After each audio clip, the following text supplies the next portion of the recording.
Le Centre malien de promotion de la propriété industrielle. Nous sommes avec la directrice Fatoumata Siragata Traoré. Et la semaine des marques au Mali, c'est du 14 au 19 mars 2022 au Mali ici. Madame, bonjour. Bonjour. Pourquoi la semaine des marques au Mali? Alors, la semaine des marques, c'est un événement premier du genre au Mali. C'est une toute première édition et nous avons souhaité organiser cette importante manifestation économique pour tout simplement célébrer les marques maliennes. Parce qu'au Mali, nous sommes tous consommateurs de marques au quotidien, mais le public ou même les entreprises en général ne voient très souvent pas l'enjeu qu'il y a derrière une marque. Une marque, c'est avant tout un actif de propriété industrielle, mais c'est également l'identité des entreprises. C'est aussi un outil commercial, un outil de marketing pour les entreprises. C'est à travers une marque que une entreprise arrive à vendre ses produits et ses services sur le marché. C'est à travers ça qu'elle arrive à fidéliser une certaine clientèle. Donc c'est véritablement un outil qui permet à l'entreprise vraiment de créer des liens forts avec ses consommateurs et surtout d'acquérir des parts de marché plus importantes. Donc la semaine des marques, c'est essentiellement pour célébrer les marques maliennes. C'est aussi pour célébrer le Made in Mali. Parce que nos marques, nous devons aujourd'hui les consommer, nous devons les mettre en valeur. Et d'autant plus que nous sommes aujourd'hui dans une situation de crise qui nous l'impose, qui nous impose de pouvoir compter sur ce que nous créons nous-mêmes, sur ce que nous produisons nous-mêmes. Donc cette semaine, c'est vraiment pour également conforter les entreprises nationales dans leurs efforts de résilience économique malgré un contexte difficile, montrer que malgré tout nous avons une économie qui reste solide, nous avons des entreprises qui sont dynamiques derrière et qu'il faut justement les célébrer aujourd'hui et montrer aux consommateurs maliens que nous devons accorder une importance à nos marques et surtout consommer malien. Donc cette semaine, c'est pour sensibiliser davantage également les entreprises à l'importance de la protection et également les consommateurs à l'importance de se protéger également contre les méfaits de la contrefaçon. Parce qu'une marque qui n'est pas protégée n'est pas souvent à l'abri de pratiques déloyales comme la contrefaçon. Et donc cela peut exposer les populations. Donc la contrefaçon est un danger pour l'économie parce qu'elle tue l'économie, elle tue les entreprises, mais c'est aussi un danger pour la santé des populations.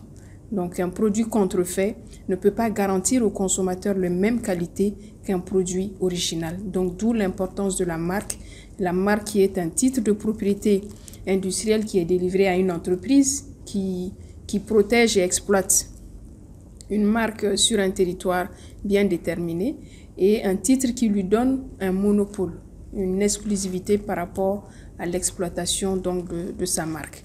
Et aujourd'hui, protéger sa marque au Mali revient à le protéger donc dans l'espace OAPI, qui est un espace commun à 17 États membres. Donc c'est vraiment aujourd'hui un modèle d'intégration car ça permet de couvrir tous les 17 États. Une marque protégée au Mali l'est systématiquement dans les 16 autres États de l'espace OAPI. Madame Traoré, quel est l'objectif de cette semaine? Alors, l'objectif de la semaine, comme je l'ai dit tantôt, c'est vraiment de célébrer les marques maliennes.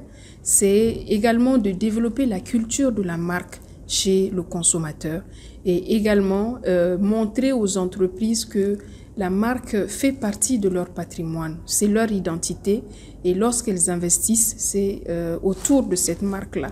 Et donc, c'est à travers ça qu'elles font toute une politique commerciale, une stratégie commerciale, elles communiquent à travers leur marque.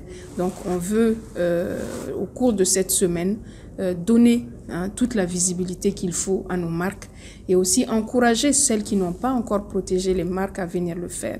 Parce qu'une marque, tant qu'elle n'est pas protégée, elle n'est pas déposée, elle n'est pas votre propriété. Donc tout le monde peut prétendre l'utiliser parce qu'elle est du domaine public. Donc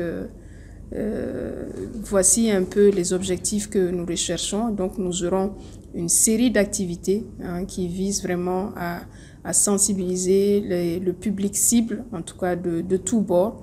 Et la manifestation est d'autant plus importante que les autorités y ont accordé un intérêt particulier. Les cérémonies d'ouverture, de clôture et de remise des distinctions seront présidées par le Premier ministre, chef du gouvernement, qui a donné son accord pour accompagner cela. Et également, un certain nombre de distinctions seront octroyées. Il y a des prix qui sont mis en compétition, notamment pour élire quelle sera la marque préférée du public qui va se faire par un vote, la meilleure marque féminine, la meilleure marque à l'international, les meilleures marques de produits et de services. Et tout récemment, à la demande donc des officiels, un prix spécialement dédié aux jeunes entrepreneurs, donc qui sera la meilleure marque de jeunes entrepreneurs. Nous sommes à 1 ou 2 semaines de la semaine des marques ici au Mali. Mais est-ce que les entreprises maliennes se sont manifestées? Alors oui, tout à fait. Vous comprendrez que nous sommes dans un contexte économique qui est en tout cas particulier. Et comme je l'ai dit tantôt, cette manifestation vise aussi à témoigner de la résilience de nos entreprises malgré ce contexte. Et je puis vous dire qu'il y a un engouement autour de cette activité-là, parce que c'est justement le lieu pour les entreprises de montrer qu'elles existent malgré la crise, qu'elles sont là, déterminées vraiment à sauver notre économie. Et donc aujourd'hui, nous avons réellement un engouement, nous avons beaucoup de sponsors qui accompagnent cette activité, que ce soit des sponsors institutionnels, que ce soit les fêtières du secteur privé ou également des entreprises, des grandes entreprises du Mali qui accompagnent réellement cette activité.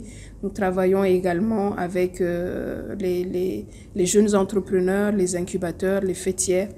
Donc c'est vraiment une manifestation qui aujourd'hui permet de réunir tout l'écosystème de l'innovation, de la créativité au Mali. Mais ils sont au nombre de combien précisément, on peut savoir ça? Alors, comme cible, nous attendons une centaine de marques candidates pour cette première édition et nous sommes à quelques jours de l'événement et je pense que si les tendances en tout cas se confirment, nous atteindrons ces objectifs-là. Mais les manifestations, ça va centrer ici à Bamako seulement ou bien à l'intérieur du pays encore? Alors, pour cette première édition, les manifestations se tiendront à Bamako. Alors, avec les futures éditions, nous verrons éventuellement comment l'élargir. Donc, les manifestations se tiendront durant une semaine à différents lieux. Déjà au CEMAPI, au siège, une partie, et d'autres au CICB, d'autres dans d'autres places de la ville de Bamako. Vous avez un appel à lancer? Alors, si j'ai un appel à lancer, c'est vraiment d'inviter encore nos entreprises à associer leurs images à cette importante manifestation économique et leur garantir que nous allons leur donner une visibilité certaine parce qu'il est prévu un certain nombre d'activités et les grandes artères de la ville seront vraiment à l'image de nos marques et du Made in Mali. Merci madame. Merci à tous ceux qui nous regardent en ce moment. La Voix de Bamako, c'était avec Madame Fatoumata Seragata Traoré, directrice du Centre malien de promotion de la propriété industrielle. Semaine de la marque, première édition du 14 au 19 mars 2022 à Bamako ici. Je pense, vous serez au rendez-vous. Merci et à la prochaine.